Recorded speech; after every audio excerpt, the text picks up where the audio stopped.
en Televisión Comunitaria, Ecocultura. Esta vez me toca a mí arrancar la entrevista y me parece original porque es mi profesión de origen, como todos saben, más allá de que ahora estoy tratando de ayudar a mi país como una opción en democracia. Y es un gusto entrevistar y ser entrevistado mutuamente por Víctor Báez Mosqueira, un referente obligado en la historia política y sindical del Paraguay. Víctor ha sido muchas veces objeto de la información en los medios donde estuve por distintos motivos, sobre todo por una antigua lucha por la democratización del trabajo en el Paraguay, algo que no es fácil y que no se ha conseguido ni siquiera con la apertura democrática, no se ha conseguido totalmente con la apertura democrática del 89 hasta estos tiempos. Y por supuesto yo también para contestar lo que Víctor quiera saber sobre nuestros proyectos rumbo al 2013. Víctor Báez Mosqueira, un gusto saludarte. ¿Cómo estás? Igual, Mario, es un placer y un honor para mí estar contigo aquí en la televisión comunitaria. Y yo quería empezar preguntándote, sos un candidato a la presidencia, en estos días se lanza tu candidatura oficialmente. ¿Cuál es el problema mayor? ¿Cuál consideras el problema mayor que debe ser resuelto y que puede ser resuelto, o por lo menos se puede intentar resolver en los próximos años en tu eventual mandato? Bueno, en realidad lo que nos moviliza casi humanamente, más que políticamente, es el tema de la justicia social en el Paraguay, ¿no? Un tema que todos conocemos, tiene raíces históricas profundas, pero que además teníamos la posibilidad de comenzar a modificar con la llegada de Fernando Lugo al gobierno en 2008.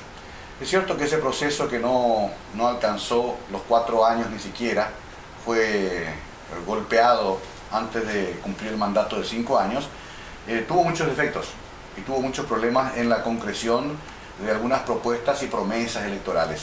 Pero sin embargo, aún así, la percepción de una franja muy importante de la población es que se había comenzado un camino en el cual se incluían algunos beneficios y conquistas nunca antes alcanzados por nuestra gente, desde el acceso a la salud gratuita hasta los planes de inversión social inéditos para la conducción política en el Paraguay.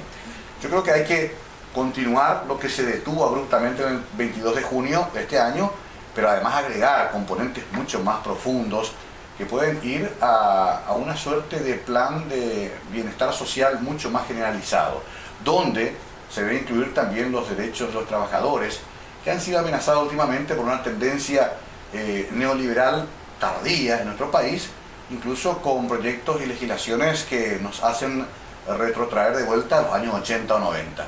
Tenemos esa preocupación y queremos corregir esas desviaciones que han comenzado a partir del golpe parlamentario del 22 de junio de este año, Víctor. Concuerdo contigo, vas a continuar y vas a profundizar la línea del presidente Lugo, me parece bien.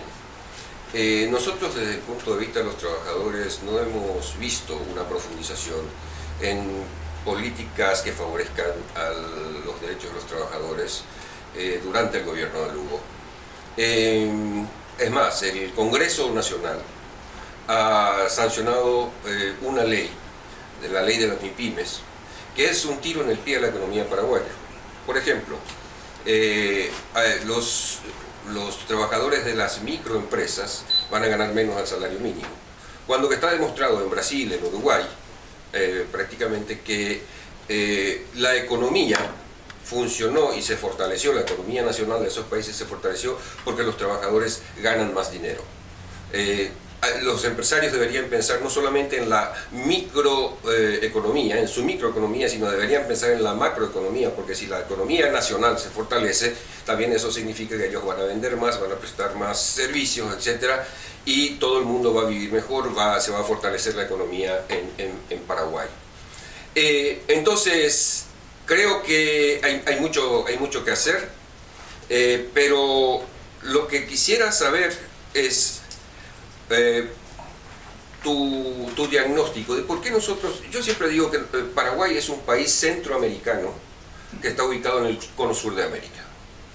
¿Por qué nosotros somos tan diferentes de nuestros países vecinos, de Uruguay, de Brasil, de Argentina, donde los derechos laborales, los derechos de la gente que trabaja, que vive de su trabajo, son más respetados y por eso hay menos pobreza? El gobierno de Lugo ha sacado, el gobierno de Lula ha sacado a 35 millones de trabajadores y trabajadoras de la pobreza.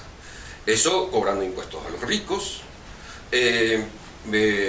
haciendo transferencias de recursos a los sectores más necesitados, etc. ¿Vos crees posible hacer eso mismo en tu gobierno?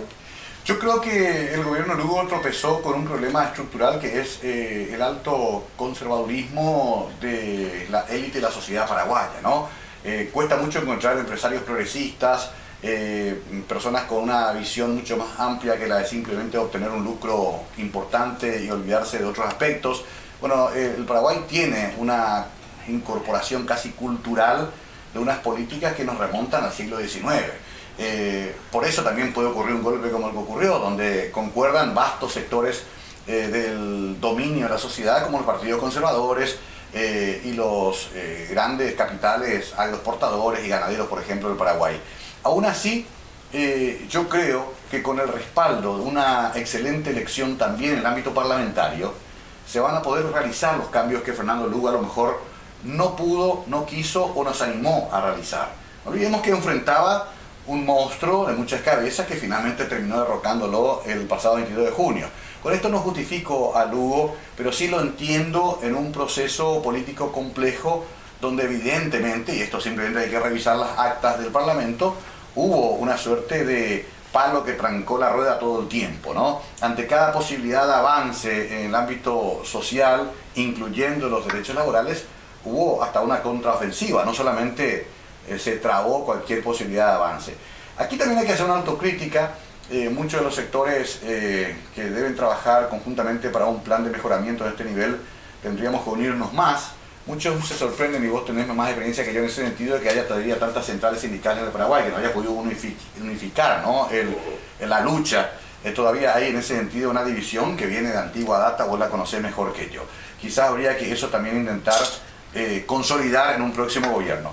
Pero para redondear la respuesta que me parece que exige tu pregunta, yo confío mucho en que nosotros tenemos que desestimar cualquier intento clásicamente no liberal de hacer siempre los ajustes por el lado de los trabajadores. No me parece procedente una ley de MIPYMES que lo que intenta es crear un primer empleo que será el empleo para siempre, en el cual envejecerá aquel que obtuvo su primer empleo o un empleo con muy poco respaldo en lo social y en planes de retiro, por ejemplo, y que después simplemente se recambia por un actor más nuevo.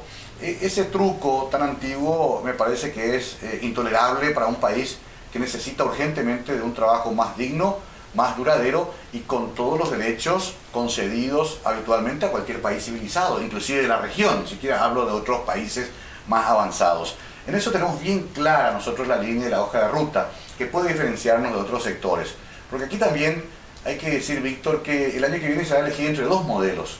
Esto es muy claro, ¿no? El modelo conservador, muy atado a la vieja política paraguaya, donde se meten algunos elementos supuestamente modernos, básicamente neoliberales, y un modelo renovador donde ese gran porcentaje de mayoría de la población que necesita que se le reconozcan sus derechos, por fin tenga una oportunidad en un sistema político renovado. Para ello, habrá que pensar también quizás en una reforma constitucional. Parece un camino ineludible, aunque ese también es un tema que quizás podemos desarrollarlo aparte, porque en ese anhelo de una reforma constitucional o de una nueva constitución, también están los conservadores que buscan ajustarla todavía más para sus intereses.